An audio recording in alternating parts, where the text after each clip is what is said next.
Content Advisory. This episode of Getting to Third Space with Lamar and Tom discusses a mass shooting with fatalities and its aftermath.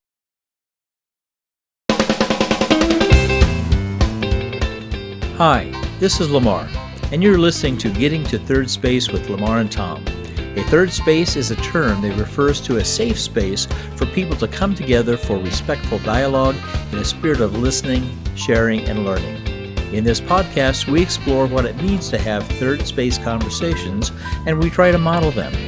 Getting to Third Space is produced by Tenacious Change, a consultancy committed to creating resilient, nonprofit organizations. If you like what you hear in this podcast, please be sure to subscribe, share it, and of course like it. The more people join us, the quicker we get to third space as a society. Now let's get to third space today. We begin today with a content advisory. This episode of Getting to Third Space with Lamar and Tom discusses a mass shooting with fatalities and its aftermath. Today's show is a little different. We have a special guest, and that guest is Lamar Roth. Prior to retiring a year ago, Lamar Roth was the Director of Human Resources at XL Industries in Heston, Kansas. XL is the manufacturer of outdoor power equipment, such as the Hustler and Big Dog mowers. In the last couple of years prior to his retirement, Lamar played a key leadership role in the successful transition of XL to become a division of the Fortune 500 manufacturing company Stanley Black & Decker. This podcast, though, is not about the process of that transition, which, of course, would require some high-level dialogue skills. The podcast is about one day in particular, February 25th, 2016. That is the day of a deadly mass shooting at XL Industries. If you have watched any of the other videos on the Tenacious Change YouTube channel, you already know that the very first video interview I conducted back in 2020 was with Lamar, and we talked about this event. If you haven't seen it, I hope you will consider watching it, as it will offer some different information about the shooting than we will cover here today. Today, we are revisiting that date and our original conversation about the mass shooting. In fact, we'll be dedicating this podcast and the next one to this topic as a follow-up to our table talk on gun regulation, and also as a prequel to a podcast interview we will feature soon, hopefully in July. I'll be serving as the interviewer for these two podcasts, and Lamar will be in the guest role. Now, I've opened the door to the green room, and Lamar will be joining us in a second. Hey, good morning, Lamar. Good morning, Tom. So I have to ask you, how was the fruit basket in the green room? Where did you put it? Oh, right next to the chocolate and the champagne. Got You it. didn't see any of that? I missed it. I'm sorry, my friend. Maybe someone who else maybe found that part.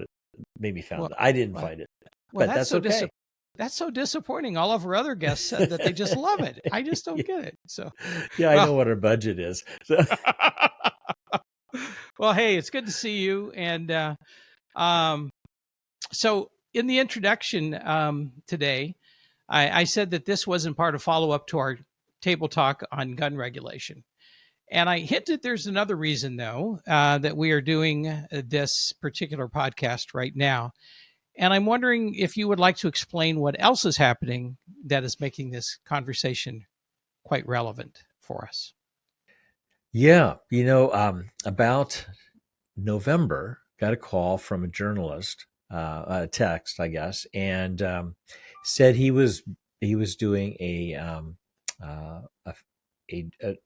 article for Inc. magazine on the XL shooting. And I used to work at XL, and so after checking out with some other folks that I knew he had contacted, we agreed to be part of that article. And so we've been working with Alex, as his name, a journalist who is working with Inc. magazine. And he's he actually flew out here, spent some time with us. He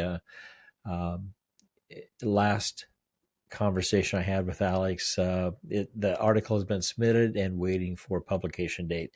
So we're wanting to talk about this event that's happened here in Heston and tie it to an opportunity we have to interview Alex on this show, which he's agreed to do, and talk about journalism in general and also his experience of working with this article about a shooting that happened here in Heston at Excel Industries. Well, I'm looking forward to meeting Alex and seeing the article as well. So in this first podcast, Lamar, we're going to walk through the events as they unfolded. And I know Heston is a small town, and many of the people who were impacted directly and indirectly by the shooting are your friends and neighbors. And in traumatic events such as these, not everyone involved may remember the events in exactly the same way. So this prompts me to ask a couple of questions. First, these are your recollections as you remember them, correct? They are. They definitely are what I remember and recall, although I also am very aware that memory is a tricky thing. And so I've spent quite a bit of time interviewing other individuals as well as the state and local emergency services who oversaw a lot of what was uh, uh, going on as far as management of the event. And so I had their information as well to fill in gaps for me. So it's my own recollection plus information I was able to gather. And the second, I guess, is kind of like the first, or somewhat related to the first question. Is there actually an official version of the events based on the subsequent investigation by KBI, Kansas Bureau of Investigation? There is an official report, but I'm not aware that it's a public report. I know KBI completed it. It took them about a year of investigating, and you can imagine it's a large site, a lot of people, a lot of space to investigate. But after they completed their investigation, they put together a final report. They shared parts of that at least with the Excel executive leadership team. I was able to be part of that information that they were sharing. Not all of it. There's some I chose not to be part of, but I was part of that. Also, we did a walkthrough with the KBI through the facility, walking through the events as they've recreated them to get a better understanding of kind of what happened. Well, let's actually start with that kind of place at the beginning, and so I'd just like to invite you to tell me what happened. Walk me through what happened. And I think it's helpful. You mentioned Heston. A lot of people don't know Heston. Heston's a town of maybe 3,700 people at the time. Has a small college in it. It's kind of an agricultural town, about 35 miles from Wichita, Kansas.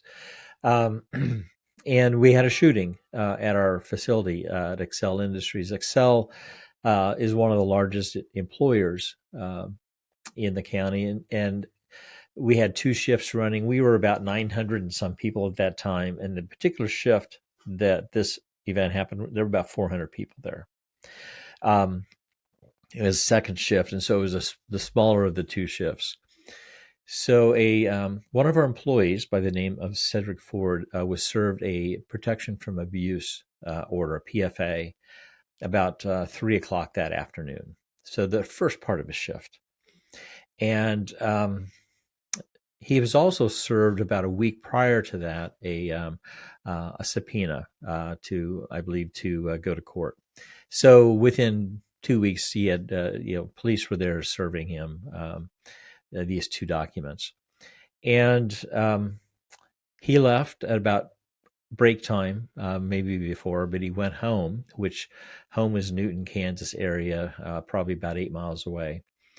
And as we understand, started drinking, started using drugs heavily in that short amount of time, was very agitated, and got a couple of weapons, got in his vehicle, started driving back to work. And on the way was assaulting people, shooting at them in their vehicles, running them off the road. He injured 2 people with gunfire there, and actually stole one of their vehicles and brought it into the parking lot at Excel Industries, and then made his way into the facility, shooting people.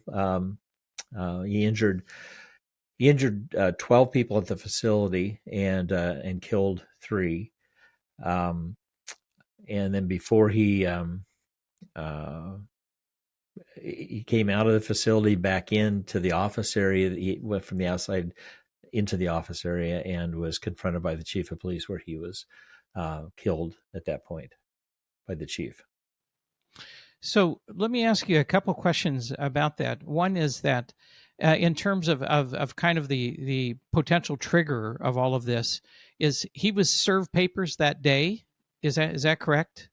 That's correct. He was served at 3:00 that day. The shooting happened just roughly around 5:00. Okay. And you worked in human resources there. Do you have any sense that his his um, his his decision to shoot and where he was shooting people was it random, or was he actually coming towards human resources? I think you're asking one of the biggest questions. That's why. What was motivating? And I think that's probably the largest unanswered question, or maybe the question that people have multiple answers to based off of whatever knowledge they think they might have. KBI was unable to really determine the cause of why he was becoming violent there, but I think that it was obvious that he was coming to a place where he knew there was a lot of people, to where he knew he could do a lot of damage. It was obvious he was upset with whatever's happening in his personal life that led to being served a PFA at that day and a subpoena the day before, or the week before. It was obvious that he had decided that was going to be the day he killed people, and likely knew that he was going to be killed. Was he coming to HR? He was killed right in front of the HR offices by our chief of police at the time. But he had walked through the whole factory from one end to the other. He had came out of the factory to shoot his way into the office area, which was a secured location at the time, but was able to bypass the security, the physical securities. Was it coming into HR? Possibly. But he could turn one way or the other. So I don't know what his intent was, other than that's where he ended up. It really seems like in these kinds of situations, one of the first questions that we go to is the question of why. Why did that happen? Why did it happen in that way? And so I appreciate your response to that, because it basically reminds us that we don't know. We don't know why these things happen the way they do, and why they occur the way they do.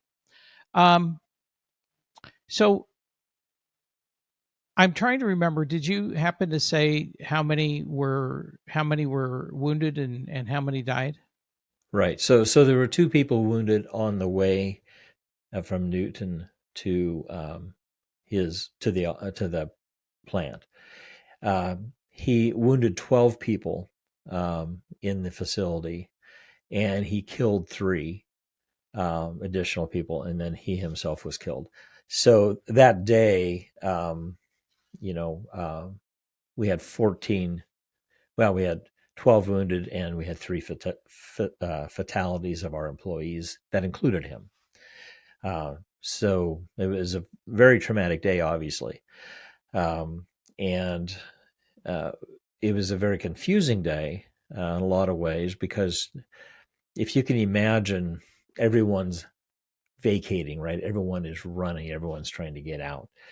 And to try to figure out that many people, who was wounded, who was killed, it took quite a while to gather that information because people were just scattered from different hospitals to home to different places of safety. And so for me, my role was I was the director of human resources during that time. I found it very difficult to really get a handle on the question you just asked until down the road, till I actually found credible information to tell me who was injured, credible information to tell me who was actually killed. I knew who the shooter was because I watched him as he was shooting. But it took me a while to actually figure out who was who. Interestingly, I mean, you and I have talked about how information is shared and are concerned sometimes how information is shared. The people were finding out who were victims typically by social media, even before law enforcement was able to verify that information went out. And that's how I began to get that information myself, was through social media. Now, where were you at the time of the shooting? Were you in the HR office? So I was in the office with my team. I had a team of about seven staff, and this was on a Thursday. And so I was actually going to be leaving, and I would be gone then that next Friday, that following day, the Friday. So I was just I had met with my team, and as I look at the timing, he was probably somewhere on the road or coming into the parking lot at the time I was leaving my team, walking through the offices. You can't really walk through the offices without stopping and talking to people. It's just hard to do. And so I know I was talking with people on my way out. And at that time that I was on my way out, it was likely that he was in the parking lot or that he was entering the facility from the other end and was making his way through. Because as I finally stepped out of the exit door, I was on a phone call, and I saw people running by me. People that had no reason to be running by me. It was the end of this day for sure, but they were running, and I could tell that there was something wrong, but I couldn't figure out what it was. And I walked into the parking lot to my pickup at the time and got into it, still on the telephone, and ready to back out when a chief of police, I saw him come over the embankment with his vehicle into the parking lot and parked right behind me. So I wasn't able to get out. My thought was, oh my, we have some sort of a bust going on. I wasn't sure. But I opened the door to talk with him because I know him pretty well. And he was already gone. I mean, he had his gear on, his rifle. He was headed to the building. That's at the moment where I began to put things together in my head that there was something bad going on. Now, a couple of minutes ago, you said something I don't think I've ever heard you say before. You said that you saw Cedric shooting. Yes. And so did he come outside while you were outside, or where how did that happen? So he entered the building actually in the area where he would have been working, at a back door. Through the paint, he worked in the paint department, and he shot individuals in these paint booths. And understand the people were just really unable to see or hear what was going around them. They're in like these space suits as they're painting, so they were very unaware, and so they were critically injured in the painting area. He walked through assembly. He walked in through a connecting tunnel, walked through the welding area, and once he got through the welding area, he was down on the other side of the plant, and he went out that door into a parking lot where I would have been located. And he was shooting across the parking lot at that time. I believe it was the law enforcement officers who were driving by that he was shooting at. So I saw him do that. I saw him shoot the door out into the office areas, which was locked by that time, the outside door. But he shot his way in. and and understand too that well, that was, I knew what was going on before that because I was talking with people who were coming out. So that's where I saw him. It's a facility that makes lawnmowers, so there's a lot of sheet metal, there's a lot of banging, there's a lot of noise, and so trying to decipher shots from that kind of noise at first was difficult, but once you began hearing it, you knew exactly what it was. Yeah. Yeah. Well, I find myself wondering about his access to Excel. I'm guessing the fact that he was an employee probably gave him access, very easy access to Excel. But is that an accurate guess on my part? Absolutely. And Excel at that time, we were in the process of plans for heightening our security. We had secured the office areas through locked doors and a card swipe system, which, by the way, he compromised with the type of weapons he was using, was able to compromise that. But the doors, there were multiple doors that were open around the facility into the production area. And as an employee, even if we would have had them locked and card swiped, we had no idea that he was coming to do that kind of damage. And so he would have been able to swipe right in. We knew that he was missing and he was supposed to be back from break. And so it would have made perfect sense for him to be able to get in, whether the door was locked or not locked. But the doors were open at the time. Yeah. Yeah. Um, we talked a little bit about the significance of not so much the significance of the date, but the things that happened in Cedric's life prior to the shooting. But I'm wondering, in terms of what happened after the shooting, how did the Excel respond to all of this? I think that's for me. That's one of the things that I appreciated working where I worked. Is the company was a company that really valued its employees and it's valued its business and its business goals and values. We got together right away.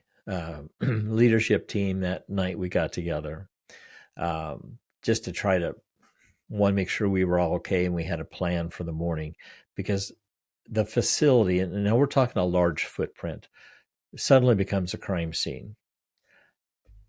You as owners have no access. I mean, it's all blocked off, right? And it's being processed as a crime scene. So we found an offsite. Well, it was still in our facility, but it was in a building that was not part of the crime scene, and set up a business there that night, and began pulling together teams, contacts for legal support, for communications, for marketing support, for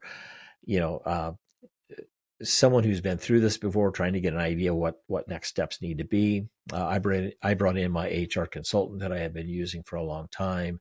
Also connected with the insurance broker that I use, because I knew I was going to need that kind of support.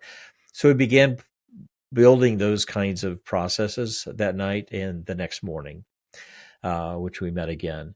And one of the things I remember, I remember our president at the time, his name was Paul, talked to each one of us on that executive team and told us what his expectation was for each one of us and as a group, which was a very positive move. But I remember him telling me, he said, "Lamar, I need for you to take care of the people." Well, 900 people, that's it. We all took care of the people. Don't get me wrong. But I knew what he was saying. He needed me to be especially tuned into what are people needing, what are people saying, where are people, what are the resources and services we need to get into place? And so I knew what he was asking me to do. And out of that, I was given, that was all the direction I really was given. But out of that, I put together a team of not just my own staff, but a team that brought in subject matter experts that I needed to be able to do the rest of the work that I need our employees need to have access to. So that's kind of what we did. I also remember that someone brought up the question, where's our emergency manual? Unfortunately, our response was, we knew there was one somewhere, but nobody had an idea where it was at. So again, our Paul brought out, he said, here's our core values, folks. Our core values are we care about people. Our core values are that we deliver solutions. Our core values are we're passionate about what we do, and we do the right thing. It's another core value. Being humble, being open with communication with our employees, and having fun is another core value. He said, this is what's going to have to guide us. And it's as simple as it sounds. That's really what guided us, even through the mistakes that we made. Realizing that we had these values that we all ascribe to really did help us make decisions as best ways we could. Yeah. And 8 years later, so the shooting happened over 8 years ago at this point. What has changed at Excel in the aftermath of the shooting? Well, the security obviously has been addressed. It was addressed that next day. In fact, give a lot of credit to the local sheriff's department who became our security until we could actually hire security folks to come into the event or into the area and set up permanently. We built the fences that we had planned to build, and we key carded the doors that needed to be key carded. We changed the entrances and exits as to how people got in. We increased the video capabilities, upgraded those, and in my area, we spent a lot more effort into drug testing. Although we did drug testing before, we then moved from a basic urine screen to a hair follicle test to determine longer drug use, because drugs were a huge part of this whole event. We did background screens before, but we did had more criteria in our background checks and our approvals. So there's a lot of things that have changed over time. Now, our company has sold a couple of years ago to Stanley Black & Decker, who have their own security and hiring processes and training processes in place that are very good as well. Very good. Well, I want to go back a little bit to the conversation we had on gun regulation. Because people that listen to that podcast and are listening to this one, they may think they have figured out, why we're doing this and where we're going with this at this point in time. We had some similar views that we talked about in that podcast, that we both believe that there is some level of gun regulation that needs to take place in the United States. But something that remains true to today is that I am not a gun owner and you are a gun owner. And so that begs the question for me, and maybe for others that are listening, how has the Excel shooting affected your decision around gun ownership? I think it has only bolstered my opinion that gun regulation is important and valuable.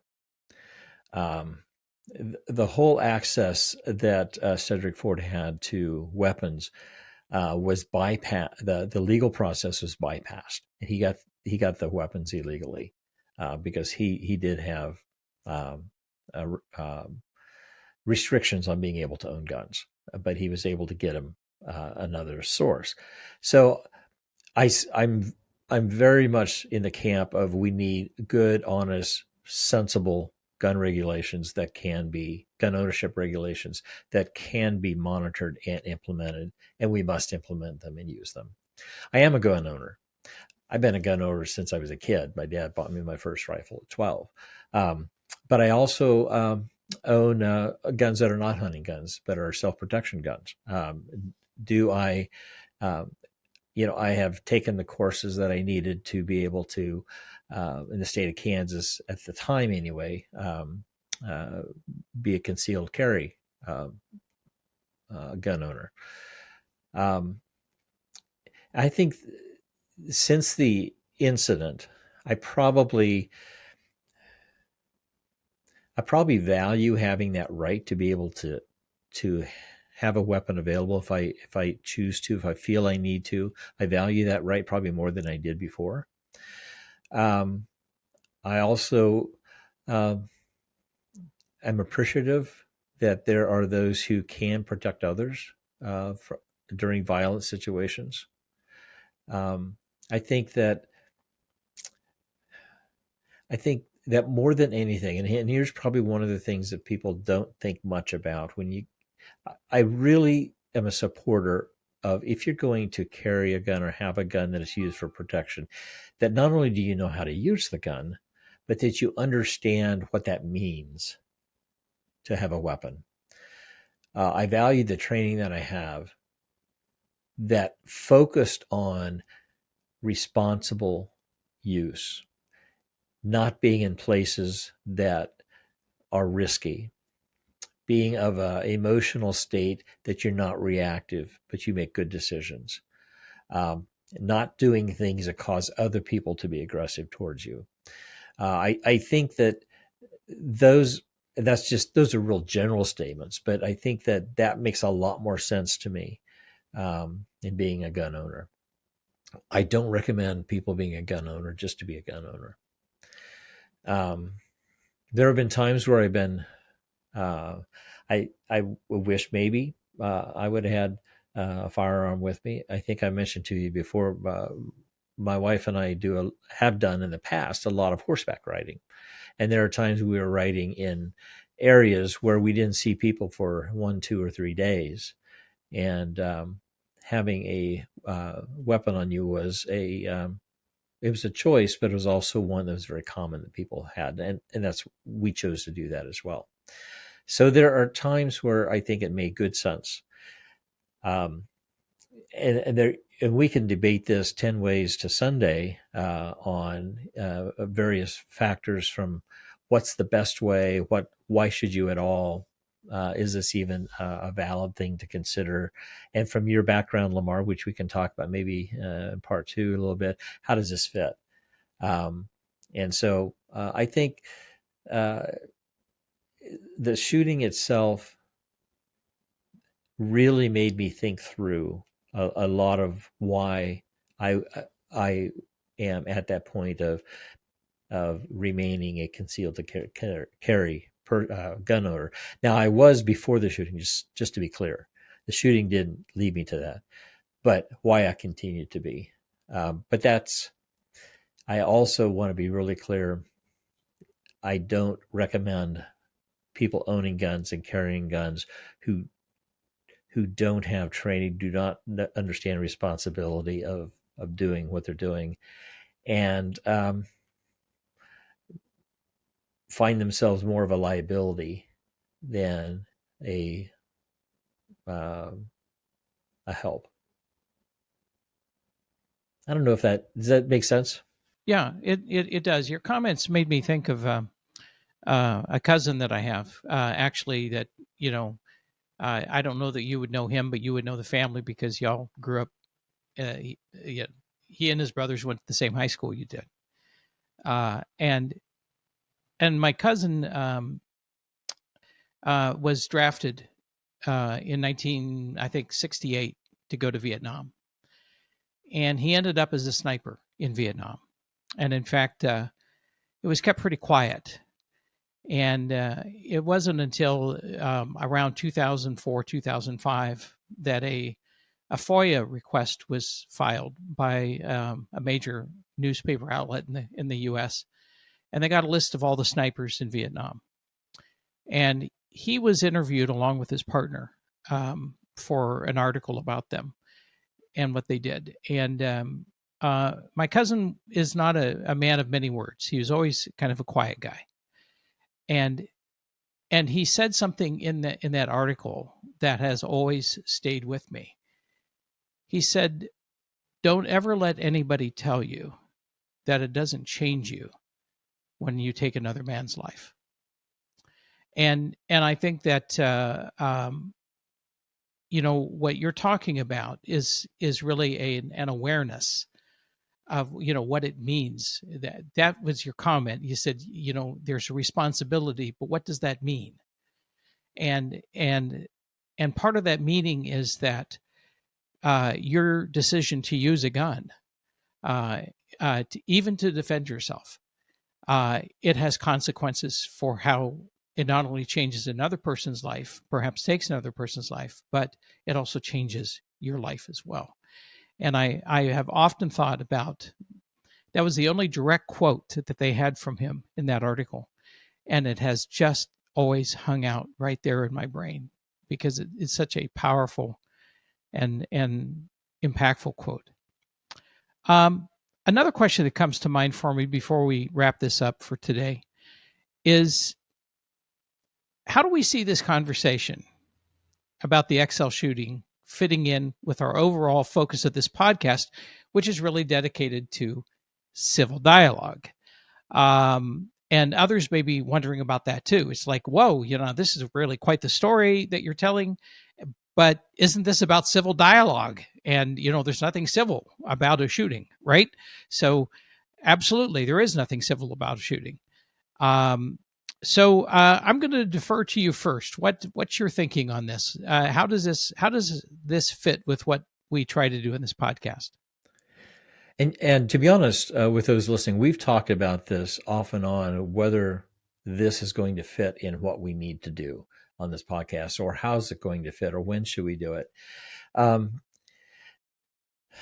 I think of this in a couple of different levels. One is the work that we needed to do after the shooting. We had to utilize almost all, if not more, of the techniques for civil dialogue that you and I've talked about in the podcast. We've had to be aware that while I may have a perspective, even I may be traumatized, because part of my own experience, which we'll talk about here maybe in the next podcast, impacted me.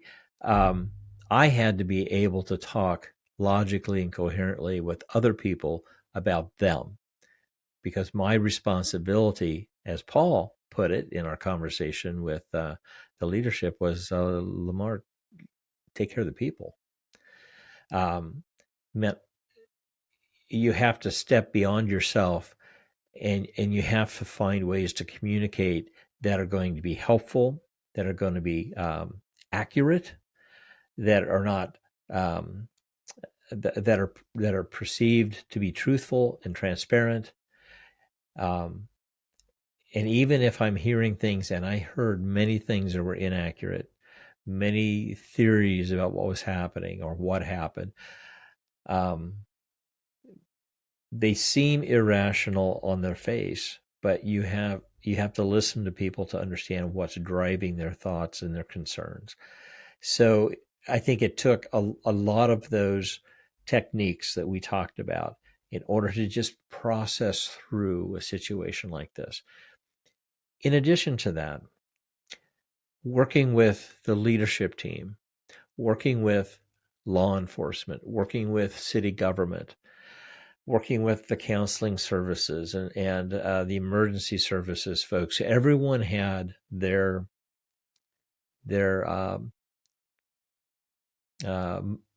goal, their job to do. and then trying to work with employees and families and all of those who come out of the woodwork to try to contact the company and you, and it took a lot of careful responses and careful processing to make sure you didn't say the wrong thing, or you understood what was needed, or help someone process appropriately, help people come to an agreement. There were people who couldn't come back to work after 6 months, but there were people who were ready to work the next day. And we had to work with all of those different varying emotions and beliefs and perspectives. So it took a lot of the tool of implementing the tools that you and I have talked a lot about in civil conversation, to keep the conversations, to keep the processes, to keep the motivations at a certain level, so everyone got what they needed as much as possible, and the company was also able to stay intact. You and I once talked about the resiliency of a company that goes through difficult times. Not every company makes it through one of these events, and so it's important to be able to manage all of those kinds of pieces of from personnel to business decisions. Actually, before I try to respond to that question as well, I wanted to do one follow-up with you. I'm thinking that one of the most interesting and difficult conversations you may have had to do with the number of victims in the shooting. Because even in doing some background research for this podcast and going back and looking at some articles and that, I noticed that at least in a couple of places, the headline said 3 dead in XL shooting. But that's not the number you count, is it? It's not. No, I count 4, and then later a 5th person who passed away. Yeah, but you counted Cedric in that number. Absolutely. Dead. And I'm guessing that was not an easy thing to get to when the trend in mass shootings is that you dehumanize the shooter, right, by not counting them as among the dead. Absolutely. And I think we have a tendency to treat all shootings the same, or all events the same. They're not. They're very different. Motivations are different. Processes are different. There's a lot of similarities, don't get me wrong. We talk about weapons. We talk about some of the security things. We can find a lot of similarities, which we should pay attention to. But the difference in this is we knew everybody. We worked together. The shooter had a name. He was on our payroll. He'd worked for us for a number of years. He was there before I ever started. He had relatives who worked there. Remembering that this is a town of 3,700 people and a work base of 900 people. You mentioned at the beginning, these people, many of them are in our community. I still see them. I still have coffee with them. I go to church with them. I know them, and I'm in a position where I know some of the stories, personal stories, that they had related to the incident. So when I think of Cedric, he was one of us. Now we had to walk a very careful line because people's emotions were all over the place, from anger to fear to frustration to blaming him, blaming his friends, blaming us, why did this have to happen? Again, that question that we don't really get a good answer for. So, for example, when we did remembrances, we were sensitive to that part of our population that would not have wanted us to talk about Cedric openly. So we needed to be sensitive. When the city held a memorial, they had 4 candles, as I recall, representing those who were killed. So it's an important thing that you pointed out, but it's also important to understand that not everyone is at the same place when it comes to appreciating appreciating a person being human and a person that we knew doing very bad things. Yeah. Well, I've been actually, that also gave me a little bit more time to think about the question, that I posed too, because we had agreed that we would both try to, make a connection between this conversation and what we try to do in the podcast. And I think what still holds true for me is that it's really easy to avoid difficult conversations, especially when they occur around tragedy, whether that be automobile accidents, cancer, death of a child, a tragic shooting like this, or whatever it is. It's so much easier to simply walk on by and just not have the conversation. You and I both know, because we have some experience in the ministry and also in counseling, which are situations where you don't have the privilege of walking on by. You really do have to engage with people on some very difficult topics and issues. That it's still really important to do that, because just simply the process of engaging, and the process of talking together, and using all of those skills for civil conversation are so important, because when left unaddressed, it can, some of these things can be wounds that fester and really create difficulty for individuals at an individual level, but they can also create tension and difficulty between people. And so, in one sense, this is an example of that kind of conversation that needs to take place. In another sense, it is also a conversation that allows us to raise the challenging questions, to provide the thoughtful but sometimes very tough answers to some of the things that people may be wondering when they hear this story. So I think it fits very nicely, although maybe not apparently why it fits. But I think you did a nice job of really making that connection. I hope this is useful to people as well in making that connection. We're going to close out this part 1 of the podcast. We're going to do part 2 in a few minutes, even though people won't see it for a couple of weeks, right? So, but we are going to go ahead and continue this conversation in the second podcast.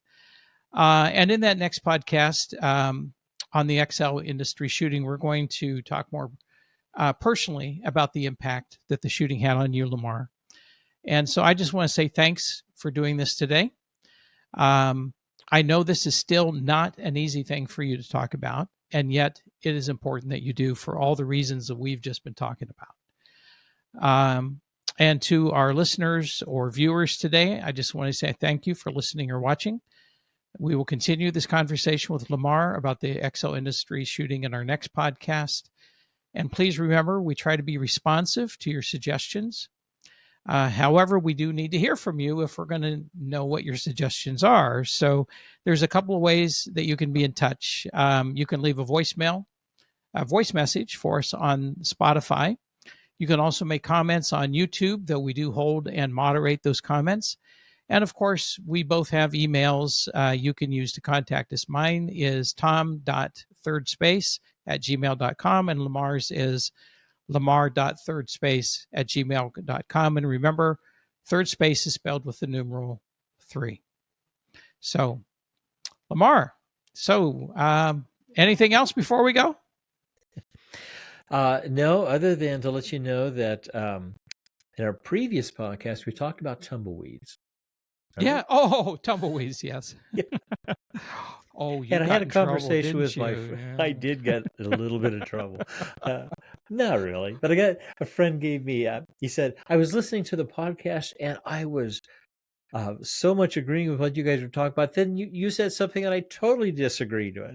So what was that? He goes, "There aren't any tumbleweeds here." I go, "Oh my gosh, I know they're here. I've seen them." And then as I began learning, he's a farmer just south of me, and in the farming world, if you have tumbleweeds, that may be an indication you're not necessarily taking care of your farm um, as one ought to. And so, to clarify, I don't have any tumbleweeds who are coming at me from the south, where my friend is farming. But I will tell you, and you and I both know this because you used to live out here. If you go, don't have to go very far west, a little south even, but even just west, and at a certain time of the year, and the wind picks up, you're going to see tumbleweeds. And I Yes, sent you you a are. picture. I hope maybe Tom, you can even put the picture up to show what Oh tumbleweeds yeah, can do. I got it. That's the one with all the tumbleweeds piled up in the corner of a garage, right, or something like that. Right, Yeah, right. okay. Yeah. I got to see if I can find that, and if I can, I'll drop it in the video in the segment so Great. people can see that picture of actual tumbleweeds in Kansas tumbleweeds. So, But to there you go. be clear, in Heston, I don't have tumbleweeds going into my backyard. from the Okay, south. so they're not your neighbor's tumbleweeds. We want to be That's clear about correct. that. Yeah, be clear. Yeah. All right. Hey, that was fun. Right. A nice note to end on. All right. Hey, Absolutely. thanks, Lamar. We'll Thanks, Tom. see you again soon. You bet. Tom here. Thank you for listening to Getting to Third Space with Lamar and Tom. Remember to click on subscribe to get notices about new episodes, and be sure to like and share the podcast as well. Opinions and ideas expressed in this podcast are solely those of Lamar Roth and Tom Klaus, and we'd like to hear your opinions and ideas too. You can leave us a voice message on Spotify, or you can email us at the addresses found in the show notes. Also, in the show notes, you can find links to some of the things we talked about today, so you can check them out yourself. Until next time, keep moving forward toward third space.